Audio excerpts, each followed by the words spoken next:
ভারত অসাধারণ পারফরমেন্স দিছে আজকে। মিডল অর্ডারে ওয়াশিংটন সুন্দরের ব্যাট থেকে এক্সট্রিম লেভেলের পারফরমেন্স দেখা যায়। এদিকে আর্শদীপ সিংহ দারুণ খেলা দেখায়। বন্ধুরা, আজকে ইন্ডিয়া ভার্সেস অস্ট্রেলিয়ার থার্ড টি-20 ম্যাচ ছিল, যেটা আমরা আমাদের ভারত জয়লাভ করে 5 উইকেটে, আর সিরিজ 1-1 হয়ে যায়। প্রথমে তো এবার আমরা টসে জিতেছি, আর দেখেন আমাদের ক্যাপ্টেন সূর্যকুমার টস জিতে কিরকম খুশি দেখাচ্ছিলেন।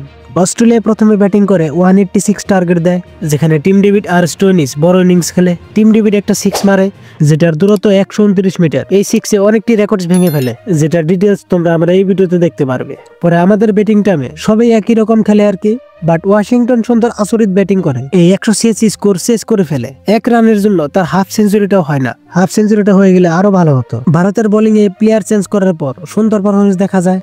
আর্শদীপ সিং 3টি বড় উইকেটস নেয়, ট্রেভিস হেড, জোশ ইংলিশ এবং স্টোইনিস। আর্শদীপ সিং, যাকে ফার্স্ট এবং সেকেন্ড টি-20 ম্যাচে ড্রপ করা হয়েছিল, বাট এই 3 নম্বর ম্যাচে direct player of the award হয়। পরে অস্ট্রেলিয়ার এটা থার্ড হাইয়েস্ট স্পিডে রান করা খেলা ছিল, বাট এই রানস ভারতীয় দলে 18 ওভারে শেষ করে ফেলে, যেখানে কেউ হাফ সেঞ্চুরিও করেনি। তো তোমাদের খেলাটা কেমন লেগেছে কমেন্টস করে অবশ্যই বলে দিও।